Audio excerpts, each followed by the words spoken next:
ወንድም ከወንድም ጋር ይጣላል፣ ግን ደግሞ ይታረቃል። ምድር የትናንቱም ናት፣ የዛሬም ናት፣ የነገም ናት።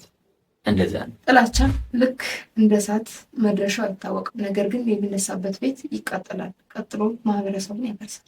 እንዴት የሰው ልጅ 200,000 ብር ከፍሎ የሰው ነፍስ ለማጥፋት ይመኛል? ሰዎችን የሚጠላ ሰው ራሱን የሚጠላ ሰው ነው። በጥላቻ የምትኖሩት ሰዎች ቤታችሁ ሰላም ነው? ደህና እንቅልፍ ነው የምትተኙት? ሰው ስንጣላ ማን መጥቶ እንዲያስታርቀን ነው መጠበቅ ያለብን? እኛው ራሳችን መታረቅ አለብን። ሰላም ውድና የተከበራችሁ የዩቱብ ቻኔላችን ተመልካቾች፣ እኛ ሰላም ነን። ዛሬ ደግሞ በአንድ ቪዲዮ ርዕስ ከእናንተ ጋር ቆይታ ለማድረግ እዚህ ነው ያለን። እስከ መጨረሻ ፕሮግራማችን ከኛ ቆዩ እያል ቪዲዮችን ስትጀምሩ ላይክ ማድረጋችሁን እንዳይረሱ፣ እንደውም ሰብስክራይብ እያደረጋችሁ ፋሚሊያችን ሁኑ እያል በአክብሮት እንጠይቃለን። አንዳንድ ጊዜ የጠበቅንና ያልጠበቅን ነገሮች ይከሰታሉ። እኛ ሁለቱንም አመዛዝነን መኖር አለብን። ክፉ ነገር ሲያጋጥምን መደንገጥ የለብንም። እንደዛም ደግሞ ያላሰብን ደስታ ወደ እኛም ሲመጣ በልክ መደሰት ተገቢ ይመስለኛል። ተመልካቾቻችን፣ እኛ ከእናንተ ብዙ ፊድባክ አግኝተናል። ከሚሊዮኖች ፍቅር አግኝቶ መደሰት ወይስ ከጥቂቶቹ ጥላቻ ሰምቶ መደንገጥ? የትኛው ነው መሻል? የታወቀ ነው። የሰው ልጅ ብዙ ፍቅር አግኝቶ ትንሽ ነገር ደግሞ ኔጌቲቭ የሆነ ነገር ሲያገኝ እሱን አጎልቶ ማውራት ይወዳል። መሆን ያለበት ግን ያ ትልቅ ፐርሰንት መታየት አለበት። በትንሹ ስሙም ትንሽ እንደሆነ መወራት ያለበትም በጥቂት ነው።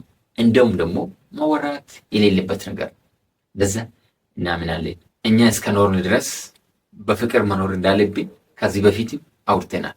ለፍቅር ነው እንጂ ለጠላቻ ምንም ጊዜ የለንም።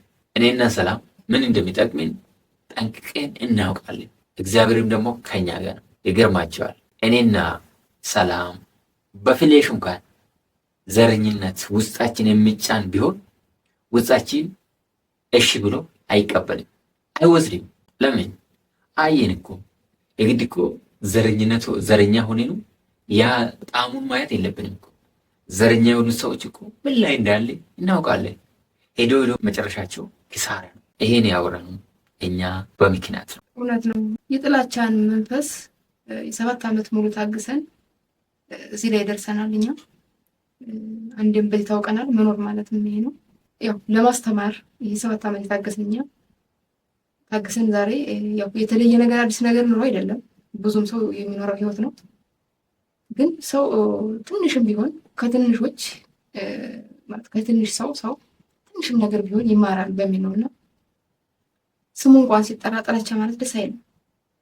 ሰው ማስቦበትም የሆነ ሆን ብሎ አይደለም ጥላቻን የሚፈጥር ወይ ደግሞ ጥላቻ ሰው አይምሮ ላይ የሚፈጥር። ለምን አንዳንዴ የሆነ የፍላጎት ያለመገጣጠም ያለመመጣጠን ነገር፣ ያ ደግሞ ልዩነት አይደለም። ጥላቻን ሊፈጥር አይገባም። መነጋገር፣ ልዩነታችንን እንደ ውበት መቁጠር አለብን። አዎ፣ ሰው ተምሮ ተለውጦ ሀገር ሊለውጥ ይችላል፣ እየለወጠም ነው። እኛ በትንሽ ነገር ተይዘን እስከ መች ነው? እውነቴን ነው የምላቸው። እኔ የተወለድኩበት አካባቢ አንድ እናት 8 ልጆች ወልዳ ስትቸገር 8ቱም 10ሩም የት እንዳሉ ሳይታወቅ በከንቱ ጠፍቶ እናትየዋ መንገድ ላይ ወጣ ስትለምን፣ እንደውም ደግሞ በትልቅነት እድሜ ጊዜ ስትቸገር እናያለን። ያ በእኛ ነው መለወጥ ያለበት። እኛ ማሰብ ያለብን ሌላ ነገር እያለ እስከ መች ደቦ እየር ነው የምንኖር? ደቦዋችንስ መች ነው ደቦ መሄድ ያለብን? ለእውነት ብቻ ነው ደቦ መሄድ ብንል እንኳን የሚገባ ቢሆን። ስለዚህ እስከ መች ነው ራሳችንስ የምናገኝ? አንዱን አዋቂ አድርጌ ነው አንዱ ደግሞ ያላወቀ አድርጌ ነው የአንድ ሰው እግር ተከትለ ነው የምንኖር። አይተናል እኮ ብዙ ሰው አይተናል እኮ። ፖለቲከኞችም ማንም ሊሆን ይችላል ያስታርቅናል፣ ጎበስ ነው ብሌን እኮ ስንከታተል ኖርናል እኮ። የታወቀ ነው፣ እውነታው እኮ ነው። ግን ሄዶ የሆነ ቦታ ላይ እሱ የራሱን የግል ህይወቱን ለመሻሻል ብሎ ለብር ብሎ የሚኖር ነው። አይን እኮ ያስታርቁናሉ ብሌን ያመናቸው ሰዎች ሳያስታርቁን ሲቀሩ አይተናል። በቃ ለምን ተስፋ አንቆርጥ? እኛ እርስ በራሳችን እኮ መታረቅ አለብን። ወንድምና ወንድም ይጣላል አይደለም? ላይ ያለ 3 ጉልቻም ካለ ይጋጫል ይባላል አይደለም? ቢጋጭም ደግሞ አብሮ ሆኖ ይሰራል እኮ። ሌላ አካል ማን ነው መጥቶ ሰው ሲጣላ እሺ አንቺ እንዳልሽው የሚያስታርቅን ሰው ማን ነው? አካል ማን ነው? እኛ እኮ ሌላ አካል መጥቶ የሆነ መላ እንዲያበጅልን እንጠብቃለን። እሱ ደግሞ ህልም ሆኖ ይቀራል እንጂ ምንም የሚመጣ ነገር የለም። እኛ ወደ ራሳችን ተመልሰን ማየት አለብን። እኛውን እንደዚህ ስናወራ አለ ምክንያት አይደለም። ከ7 ዓመት በላይ ጠብቀን ያገኘነው ቻንስ ትንሽ ሰው ቢሆንም ከኛ ይማር። በቃ መማር ያለበት እየተማሩም ነው። እኛ ደግሞ ከህዝብ ያገኘነው አደራ ይሄ ብቻ አይደለም። እኛም 1-2 እያልን ባለነው ጉልበት፣ ባለነው አቅም፣ ባለነው ችሎታ ትምህርት ትንሽ ለመናገር ደግሞ ቻንሱ ስላገኘነው እውነታ ነው። እኔና ሰላም እንደዚህ ስናወራ ታዋቂ ለመሆን ታዋቂ ሆነን አይተናል እኮ። በእርግጠኝነት ያው ነው ለእኛ ምንም እንትን የለም። ማንኛውም ሰው ቻንስ አግኝቶ አንዴ ሊታወቅ ይችላል እኮ። በዛ ደረጃ በጣም ከፍ ያለ ሰዎች ሆነኑ ለራሳችን እንታይም ሰው ሆነኑ ነው። ከዚህ በላይ ሌላ ቦታ ስንደርስ እኮ ማንነታችን አይቀይርም። ያገኘነው ድል ቻንስ እንደ ቻንስ ሆኖ ሰው ሊታወቅ ይችላል። ያ ቻንስ የተጠቀመው ግን ውሸት ማውራት፣ ለጥቅማ ጥቅም ብቻ ማውራት አስፈልግም። እኛ እኮ የአንድ ሰው ህይወት ስትቀየር፣ የአንድ ሰው መንፈስ ስትቀየር፣ በዘረኝነት መልስ ተጠምዶ የነበረ ሰው ደህና ሆኖ ሲኖር ማየት ነው። በቃ ሰው መማር እኮ የምንፈልግ ተምሬን አይተናል። በራሳችን ላይ ያሳየነው ነገር ነው። እውነታው ሰው 1፣ 2፣ 3 ሊሸወድ ይችላል። እንዴት እድሜ ሙሉ እየተሸወደ ይኖራል? አውቃለሁ እኮ ብዙ ጓደኞች ያሉኝ ፑል ቤት ቡና ቤት ሆኖ የሚያወሩት ሌላ ሰው ሌላ ብሔር ጋር ሲያወሩት ሌላ። ለምን ይጠቅመናል? አያስፈልግንም። በቃ እውነታ ማናችንም ራሳችን ሆነ መኖር አለብን። እንዴት የኢትዮጵያ ብሔር ብሔረሰብ ይጣላል? ማንም ብሔረሰብ ጠላ ብሔረሰብ የለም ኢትዮጵያ ውስጥ። ፍቅርን ህዝብ ነው ያለ። ስለዚህ እንዴት ትግራይን ትጠላለህ? ህዝቡ እንዴት አማራ፣ እንዴት ኦሮሞ፣ እንዴት ጉራጌ፣ እንዴት አፋሪ፣ ሶማሌ ማንንም እንዴት ይጠላል? ቅርታ አድርጉልኝና ይሄ መንፈስ የጅልነት መንፈስ ነው። እስቲ ተረጋግተን ወደ ራሳችን እንመለስ። ከሌላ እከሌ እንደዚህ ያወራ፣ እከሌ እንደዚህ ያወራ፣ እከሌ እንደዚህ ሊያደርግ ነው፣ ይሄ እንደዚህ የራሱ ጉዳይ። ዳኛው እግዚአብሔር ነው፣ ፈራጅም እግዚአብሔር ነው። እኛ በፈረድንባቸው ሰዎች ፍርዳችን ትክክል ላይሆን ይችላል። ፍርዱን በሰጣንበት ቁና ፍርድ ልንቀበል እንችላለን። እንደዛ እንዳይሆን ግን የሰማዩ አምላክ ነው፣ ፈራጁ አንድ ነው፣ የማይሳሳት ልክ ነው።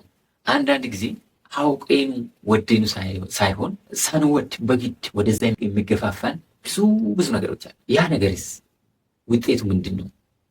እያየን አይደለም? ዓለም ላይ እየተደረገ ያለ 3ኛ ዓለም ጦር የሚመስል ነገር ምንድን ነው? ጥቅሙስ እንደዛ ሲሆንስ ብለን ስናስብ ክሳራ ብቻ ነው። ምንም አቅማችን እኮ ማንም ኒኩለር ቦምብ የተለያየ አይነት ልኖርን ይችላል፣ ግን ሁሉም ምድር ላይ የሚቀር ነው። ምንም ጉልበታችን ዘልቆ እስከ ላይ የሚሄድ የለም። ሊሚትድ የሆነ ነው። ዛሬ ሁሉም በእጃችን ስለሆነ ስላለን እንደፈለግን የምናወራበት እንደፈለግን መጥፎ ነገር የምንሰራበት ከሆነ አለማወቅ ከዚህ በላይ የለም። አሁን እኛ እንደዚህ ኢትዮጵያ ብሔር ብሔረሰቦች ልብስ ለብሰን ስንገኝ ብዙ ሰው አስተምረን የምሬ ነው። ብዙ ሰው በዛ ልክ ደግሞ በእኛ በተደሰቱት ሰዎች በተቃራኒ ደግሞ በእኛ ደግሞ እንደዚህ ቅር ያላችሁ ሰዎች ማለት በጣም ስለነሱ ግን እናወራም። እኛ እናወራለን አናወራም። መውራት ላለብን ቅድመ መስጠት ስላለብን ትናንትም ያጋጠመን ብዙ ኔጋቲቭ ጎኖች አሉ።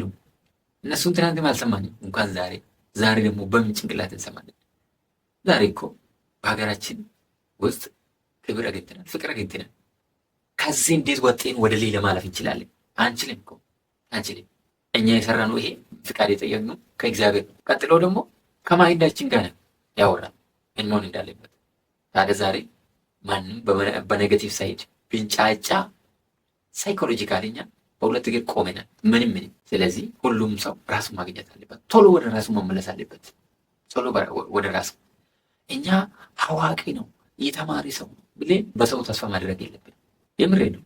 አሁን እኛ ስንጣላ ወይም የአሜሪካ መንግስት ወይም የዲቨሎፕድ የሆኑ መንግስቶች መጥቶ እናንተ ተጣልቷችኋል፣ ታረቁ፣ ጎበዞች ናችሁ፣ በቃ ኃይለኛ ናችሁ እንባል ነው? ለምን? ምን ያደርግልናል? እሱስ የሀገር ሽማግሌዎች አሉ አይደለም? በእነሱ ግን ታሪክ አይሻልንም? አንዳንድ ጊዜ እኮ ከዲቨሎፕድ ካውንትሪ የምንማሪም አለ የማንማሪም አለ። የባህላችንን ልብስ ጥሌኑ በፓንቲ መሄድ እንደ ስልጣኔ መቆጠር የለብንም። መሆን ያለበት የኛ ወደ ዓለም ማሳያት፣ የሰው ልጅ እንዴት መኖር እንዳለበት፣ ሀገራችን የሰው ልክ እንደሆነች ለዓለም ማሳየት እንችል ነበር። ከነሱስ ደግሞ ብዙ የምንማር በየጊዜው አፕዴት መሆን ያለብን ብዙ ነገሮች አሉ። አስባችኋል? እኛን ተጠቅመን የእነሱን ወስደን አንድ ላይ ደግሞ አዋሂደን ስንጠቀም እንዴት እንደ ሮኬት ወደፊት በቶሎ ተተኩሰን እንዴት እንደምናድግ ይሄ ነው መሆን ያለበት። እኔና ሰላም እንኳን ተምሬን እኮ ገና እንጀራ ልንበላ ነው። አልታደልንም። መሆን ያለበት ማድረግ ያለበት ብዙ ነገሮች አሉ። የእያንዳንዱ ሰዎች በር አንኳኩተን ቢከፈት እዛ ውስጥ ያለ ችግር መዓት ነው። 100 አውጥተን እኮ እኛ ሳሙና ለመግዛት እኮ እንቸገራለን። የምሬ ነው። እንደፈለግን መመገብ የፈለግን ነገር ለመስራት ለትራንስፖርት እንቸገራለን። ብዙ ነገር ነው ያለ። ይሄን ግን ማወቅ የምንችል ከሀሳብ ነው። የግድ ተቸግረን ማየት የለብን እኮ። ከተቸገሩ ሰዎች ማየት እንችላለን እኮ። እኔ ሁሌ ምን እላለሁ መሰላቸው? የኢትዮጵያ ብሔር ብሔረሰቦች ገጠር ውስጥ ሄደን ውስጥ የብዙ የእናቶቻችን የአባቶቻችን ፊታቸውን የሚስ እንደዛ ከሰል ሲመስሉ አይቴን እንረዳም ወይ? ያ ሰው እንኳን ተመችቶት ነው። የተመቼ ሰው እኮ ፊት አናግም እንዴ? ደስ ይላል እኮ ወዝ አለኝ። እንደዛ ሲኖሩ በጀርባቸው ሁሌ ከሰል እንጨት የተለያየ ነገር ተሸክመው ሲኖሩ በዝቅተኛ ኖሮ ሲኖሩ የተመቻቸው ይመስልናል አይደለም። ስላልሆነላቸው ማለት ያለብን የእነሱን ኖሮ አንድ ጥጋበኛ ስለጠገቢ ብቻ የፈለገ ነገር ስላደረገ የፈለገ ነገር ስላወራ በሱ አንመዘንም። እኔ አሁን ብሔሬ ኦሮሞ አይደለም የማይሆን ነገር ብናገር ባጠፋ እንኳን ባላጠፋ በብሔሬ ተወክዬ መገምገም የለብኝም። ሰላም እንደዛ ነው። እንዴት ትልቅ ህዝብ በአንድ ሰው ይገመገማል? ጥሩ ነገር ከሰራ እሰየው ጥሩ ነው፣ ሞራል እንሰጣለን። እንዲሰራ ደግሞ እናግዛለን። መጥፎው ነገር ከሰራም ደግሞ ራሱ ጉዳይ ነው። አንድ ቁጥር ነው ብሌኑ በትንሹ ማስቀመጥ ይችላል። አሁን እንደዚህ ሆኜ ሲያወራ አፍራለሁ እኔ በራሴ። ለምን አዋቂ እንዳልሆንኩ ይሰማኛል። ግን እንደ አዋቂ እያወራሁት አይደለም። ብዙ አዋቂ ስላሉ ለማለት ነው። ግን ደግሞ አይደለም ሰው እኮ ባለ እውቀት ደረጃ ነው ማውራት ያለበት። እኔ ሌላ ሰው ሆኜ በደንብ ማውራት አልችልም። ራሴን ሆኜ ነው ማውራት ያለበት። ስለዚህ ጥላቻ የሰይጣን መንፈስ ነው፣ ከሰይጣን የተሰራጨ መርዝ ነው። ምንም ጉዳት ነው እንጂ ጥቅም የለም። መተው ያለብን ነገር ነው። እኔ ይገርማቸዋል፣ እኔና ሰላም ይገርማቸዋል። የትም ብንሄድ ፍቅር ሆነን ነው የምንሄድ። ለሚጠላ ሰውም ፍቅር ነን፣ ለሚወድን ሰውም ደግሞ ከዛ በላይ ፍቅር። ስለ ጠላን የሆነ ነገር አይሰማንም በፍጹም። የጠላን ሰው ግን ወደ ራሱ የሚመለስ እንመኝለታለን። ብዙ አሁን የሚገርምኝ ከኔጌቲቭ ሳይዶች አንዱ ባነሳት አንድ ኮመንት አንብቤ ቲክቶክ ላይ ይሄ ልጅ የሚገል 200,000 እሸልማለሁ አለ። አንዱ 200,000 እሸልማለሁ። ያ ልጅ ባገኝ እኔ በጣም ደስ ይለኝ ነበር። ለምን ማለት ጥሩ። አሁን የኔ ነፍስ እንደሆነ እቺ መሞት የማትቀር ነፍስ ናት። የምትሞት ነፍስ ደግሞ እሱ ምን አለበት የሚያጠፋበት ምክንያት? እሷ በራሷ ትጠፋለች አንድ ቀን። ለምትጠፋ ነፍስ ለምን ይቸገራል? ለምን ይለፋል? 200,000 ኢንቨስት አንድ ነፍስ ለማጥፋት። ያው እኮ ለዚህች ነፍስ እኮ እኛ ባለደራ ነን። እቺን ነፍስ እግዚአብሔር እስከፈቀደ ድረስ በስነ ስርዓት ካላቆየናት እግዚአብሔር ነገ ይጠይቀናል። ስለዚህ አንድ በእግዚአብሔር ዘንድ ይጠይቅበታል። ሌላም ደግሞ ለሱም ጥሩ አይደለም። እሱ በሰራ ስህተት ብዙ ሰው ሌላ ሰው የማይሆን ትምህርት ሊማሪበት ይችላል። እሺ 200,000 ማለት ከባድ ብር እኮ ነው። በዚህ ብር ቢያሰራን እኛን እኔና አንቺ የት እንደምንደርስ ታውቃለሽ? ተይሽ ሌላ ደግሞ በዚህ ብር ማለት ነው የሆነ ሰው ቢያግዝ የሆነ ስራ እድል ለሰው ቢፈጥር እንዴት ነፍሱ ተደስታ ትኖራለች? ሰው አለማወቅ እኮ ነው። አይሹ አንዳንዴ ብር ስላለ ነው ለካስ የማይሆን ነገር ላይ እናጥፋለን። ከዚህ መማር ያለብን በብርን ደግሞ እንሰግዳለን አይደለ? ብር እንደ መንግስት እንደ ዘላለማዊ ህይወት አድርጌ ነው እናስባለን። የተሳሳተ አስተሳሰብ ነው። ከዚህ ሰውዬ መማር ያለብን አሁን ብዙ ሰዎች ይገርማቸዋል ተመልካቾቻችን እንደዚህ በቃ በእኛ ሳይደሰት ቀርቶ እንደ ድል ሆኖ እኛ በውስጥ በአንዳንዴ አናያቸው። ሲጀመር እንደ አጋጣሚ ካየኑ ለማለት ነው። እንደዚህ ጥሩ ምላሽ ስንሰጥ በራሱ አፍረው ይቅርታ የሚጠይቁ ብዙ ሰዎች አሉ። ይቅርታ የሚጠይቁ ደግሞ ኮመንታችን ላይ ገብተው በራሳቸው መጀመሪያ ያ ሰይጣናዊ ጽሑፍ በጻፈበት እጅ ተመልሶ ተምሮ እንደዚህ እግዚአብሔር የሚወድ ቃል የተባረከ ቃል ደስ የሚል ቃል ጽፎ ያገኘኑ ብዙ ሰዎች አሉ። ይሄ ትልቅ ለውጥ ነው። ሰው ይቀየራል። ሰው እንዳልኩ በተለያየ ሙድ የማይሆን ነገር ውስጥ ገብቶ የጥላቻ መንፈስን ለብሶ ሊኖር ይችላል። ያ ጥላቻ ልብሱን ከላዩ የምናወልቅ እኛ ነን። እኛ በራሳችን አለማወቅ እኮ ነው። ምን ብዙ ሰው ሳያውቅ እኮ ጫካ ገብቶ የሰው ነፍስ ያጠፋል አይደለም? ሳያውቅ እኮ ነው። አንዳንዴ ደግሞ ተመልሶ በሰራ ስራ ተጸጽቶ ሲመለስ ደግሞ እናያለን። ስለዚህ ብዙ ግፊቶች ይኖራሉ። ያ ግፊቶች ሲመጡ ከግፊቶቹ በላይ ደግሞ እኛ የምናደርጋቸው ስራ ስለሚበልጥ ብንገፋ ይሻላል፣ ተገፍተን መኖር ይሻላል። ብዙ ቦታ ለመሄድ ኢትዮጵያ ውስጥ የትም ቦታ ለመሄድ አስቤን ነበርና ፍላጎታችንም ነው እንሄዳለን። ስንሄድ አንዳንዴ ቦታ እንዴት እንደዛ ሄዳችሁ በቃ የሚወራ ወሬ የለም። አንዳንድ ጊዜ እናንተ ሰዎች ተረጋጉ። እናንተ ኢትዮጵያ አላወቃችሁ። አንዳንድ ሰዎች ኢትዮጵያን ያላወቃችሁ ሰዎች አላቸው። እኔና ሰላም የትም ብንሄድ ምንም ችግር የለብን። አሁን እኮ እንደ አጋጣሚ ምን አለ መሞት አይደለም ያለ ምን ችግር አለ ታዲያ? ምንም ችግር የለብን። እኛ ሞት ፈርተን እናገኝ። የምንፈራ ግን አንድ ነገር ነው፣ የላይኛው ሞት ነው። እሱ ብቻ ነው የሚያስፈራ። ምድር ላይ ይኸው በዛሬም ጥሩ ጊዜ አይተናል፣ መጥፎ ጊዜ አይተናል። በቃ አይተናል። መማር ካለብን እኮ የግድ 200 ዓመት መኖር የለብንም። በአንድ ቀን እንኳን ሰው ብዙ ነገር ያይ አይደለም። ስለዚህ እንደዚህ የምታስቡ ሰዎች ይባካችሁ ታው ችግር የለም። እኛ ዛሬ ብንሞት ትናንት እንደ ሰው ሆነን ኖረናል። በቃ ፍቅር ሆነን ኖረናል። ብዙ ጊዜ መሳለፍ አይጠበቅብንም። እስካለኑ ድረስ ብቻ መኖር ነው። እንደዛ ነው። አሁን እኔና ሰላም እንደዚህ ስናወራ ስንቀመጥ እኮ እየኖርን ነው። በቃ ላይፍ እያሳለፍን ነው። በቃ የሰው ማንነት በዚህ ነው እንደዚህ ነው መሆን ያለበት እያልን ታዲያ ምን ያስፈራናል? የለም እኮ የሚያስፈራን ነገር የለም። ነገ እግዚአብሔር ፍቃዱ ነው ስንኖር እንደዚህ ነው የምንኖር። ሌላ ተአምር የለም። ምድር የትናንቱም ናት፣ የዛሬም ናት፣ የነገም ናት። እንደዛ ነው። እውነት ነው። ልክ መጀመሪያ ላይ እንደገለጽከው ጥላቻ ያለበት ቤት ወይ ደግሞ አንድ ሰው ጥላቻ ሁሌም አይምሮ ላይ ቂም ያለበት ሰው አይምሮ እረፍት እንዴት ያገኛል? እስከ መቼ ነው አይምሮ መረበሽ? አሁን ቤት ኪራይ ያለ ልክ እንደ ቤት ኪራይ አይምሮውን ለዚያ መጥፎ ነገር ማከራየት እኮ ነው። በቃ ሁሌ ሰላም ማጣት በጣም ይገርማልና ነው በቃ መተው። የእውነት ንጹህ እንቅልፍ እኮ መተኛት በቃ አንድ ጸጋ ነው። በቃ ትልቅ ነገር ነው ምድር ላይ ማለት ነው። ያንን ነገር ምንም በህይወትህ በምድራዊ ወይም በሰማያዊ ህይወት ምንም አይነት ጥቅም በሌለው ነገር እንደው ሰላም ማጣት፣ አይምሮን እረፍት ማሳጣት አይደለም። መጥፎ ነገር የምትሰራበት ጊዜ እኮ ጥሩ ነገር የምትሰራበት ጊዜ ራሱ በጣም ትንሽ ናት። የሰው ልጅ እኮ ያለን እድሜ ራሱ ለመጥፎ ነገር ለጥሩ ነገር በጣም ትንሽዬ ነች ይመስለናል። ግን ደግሞ ከዚህም ስንሄድ አንድ ነገር ቅንጣት ታክል አይደለም ይሄ ቂም ምንም ነገር አይከተለንም እና ጥላቻ ስሙ ራሱ ደስ አይልም። እንደው አንዳንዴ ያሳዝነኛል። እኔ እንደዚህ አይነት ሰው የሆኑት ጥላቻ ሁሌ ቂም ያለበት ጥላቻ እንትን የሚል ሰው ያሳዝናል። የእውነት ማለት ነው። በማይመለከተ ነገር ሁሌ ሰላም ማጣት፣ ሁሌ መሰቃየት፣ የህሊና እረፍት ማጣት፣ እንደዚህ አይነት ያለበት ቤት ራሱ እኮ ቤቱም ሰላም የለውም፣ በረከት የለውም። የሆነ አየሩ ራሱ የተበከለ ነው የሚመስለኝ ሳስበው። እንደ ጥላቻ የሚባል ነገር ቢቀርብን ምንም አይነት ጥቅም የለውም። ሰው እንደው በማይሆን ነገር ጊዜም ባናባክን።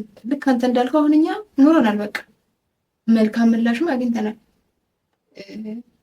አንዳንድ ልክ እንዳልከው ደግሞ ሰው ከ100% 99% ሆኖ 99% መልካም ነገር ሆኖ 1% መጥፎ ምትሆን ለእኛ ምንም ማለት አይደለም። ግን እንደው መወራት አለበት። እንደው እስኪ በቃ የገረመኝ ነገር አንተ እንዳወራኸው ቅድም ከነ ቤተሰቦቿ ከዛ ሀገር ትውጣ ነው የሚል የሆነ ኮመንት አይተህ ከሆነ ማለት ነው። በጣም ይገርማል። እኔ እንደዛ አሁን አሳዘነኝ። እንደዛ ብሎ የሰጠው ሰው ያሳዝናል በጣም። አሁን እንደዚህ የሰደብን ሰው በአካል ስንገናኝ አፍረው እንደዚህ ቀና ብሎ ሊያይን ያልቻለ ብዙ ሰው ባይሆን እንኳን ያገኘናቸው ሰዎች የሉ። አዎ እውነታውን ጥያቄ ነው። በራሳቸው ባወሩት ልክ የኛ ህዝብ እኮ ደግ ናቸው። ሳያውቁት የሆነ ነገር ሲያደርጉና ለማድረግ አይደለም ያ ነገር ያደረጉት። ነገ ደግሞ አንቺ ሳይሽ ሲያገኝሽ ያፍራሉ። ምን ነው ባልናገር ብሎ እንትን ይላል።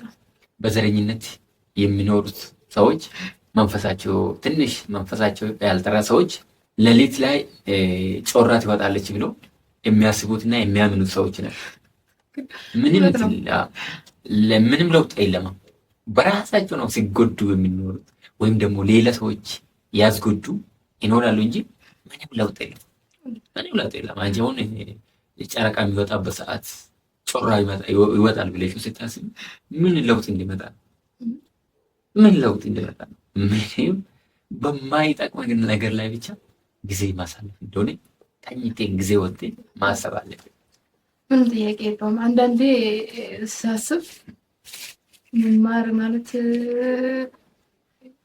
አሁን ወደ ገጠሩ ክፍል ብትገባ በጣም በቃ ማንም ሰው ይመሰክራል። በየትኛውም ዳይሬክሽን ኢትዮጵያ ውስጥ ማለት በየትኛው በትንሹም ቢሆን አይተናል አይደል? ወደ ገጠር የተለያዩ ክልሎችን አይተናል። እና የእውነት በቃ አሁን ወራጅ ኋላ በቃ ዝም ብሎ እንደፈለገ ሁሉ የሚሄድ ማለት ልክ እንደዛ በቃ የእውነት በጣም ደግ ናቸው ሲበዛ ነው።